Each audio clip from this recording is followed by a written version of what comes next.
welcome to the Hilberry Theater. My name is Alan Ball and I'm a third-year actor from Chicago. You might remember me from past Hilberry productions such as Born Yesterday or Midsummer Night's Dream or Hay Fever.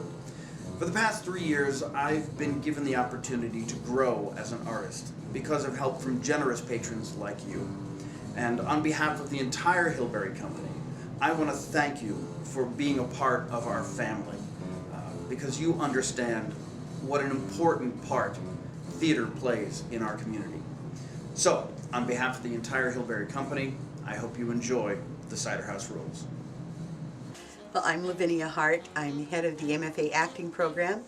I teach MFA actors and I also teach BFA actors, which is good because as co-director of the Cider House Rules, we have a cast of 22, and that is nearly the full company of the Hilberry MFA actors and several of our undergrad BFA actors. It's a wonderful cast.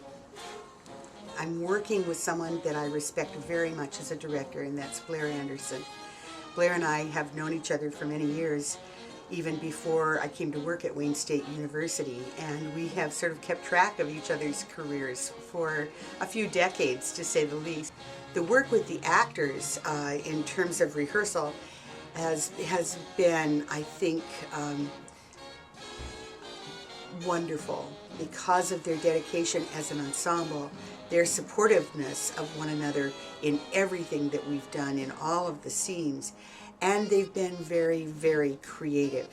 As director, I know Blair has certain creative approaches that he uses through actor warm-ups and actor exercises to bring the actors' creativity out, and I have an actor project that I'm fond of called Picture Files, in which the actors collect photographs from the period and images that are meaningful to their characters, meaningful to the relationships that they're in with other characters on stage, and they set these images on their laptop computers and they back it with music that comes straight from the heart of their character.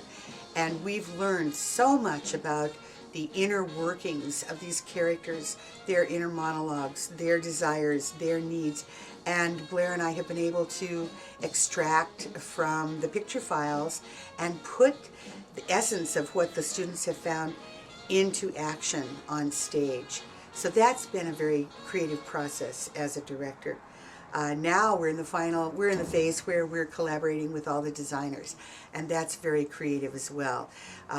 Really working moment to moment, right on the spot, to have the show be seamless and tell this epic story with a great sense of flow and rhythm. The Cider House Rules is a story that takes place over 8 decades. And what the play says to me, because it takes that time span to unravel a great message, it takes a lifetime to understand certain things. And to be able to see the two main characters, Dr. Wilbur Larch and Homer Wells, come to terms with issues that are very, very difficult in our lives, and for them to take stands, and then the stands that they take are tested by time and circumstances and needs that people have, and how as human beings we learn over time that we give and we take, and we forgive and we bend, and we learn the best way to love. And that's what the story is to me. The thing that excites me the most about the Cider House Rules is great storytelling. Everybody loves a good story. The people that you like to hang out with the most are the people who tell the best stories. Everybody who's here tonight, I welcome you. Enjoy yourselves. Be sure to tell your friends about this production, and have a great evening. Good night.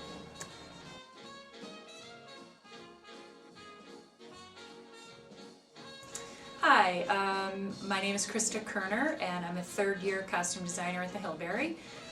Welcome to our production of the Cider House Rules, parts 1 and 2.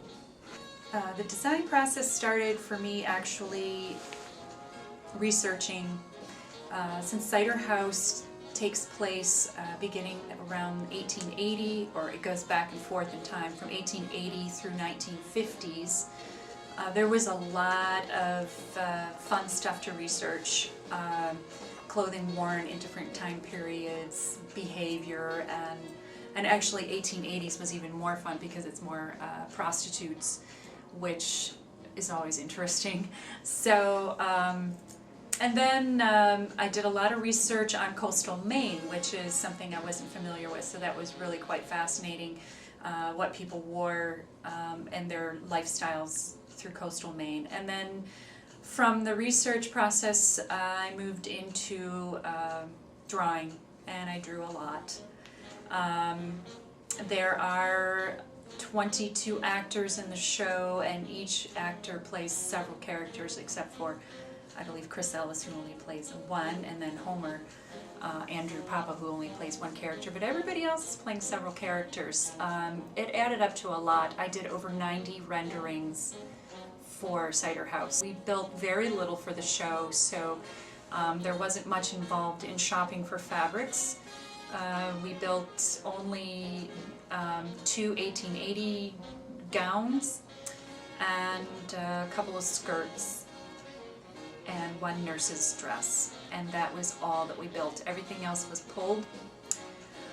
Large cast doesn't really bother me, actually. I mean, it adds more volume to the costume shop. We pretty much filled our rack from wall to wall, and it's packed in pretty tight. I think what excites me the most about Cider House is it's huge, and I think just seeing the whole thing come to fruition is what is going to be the most exciting. I have a mixed bag of feelings. This is my last Hilberry show. As far as the designers, we're a pretty tight bunch, and it's going to be sad.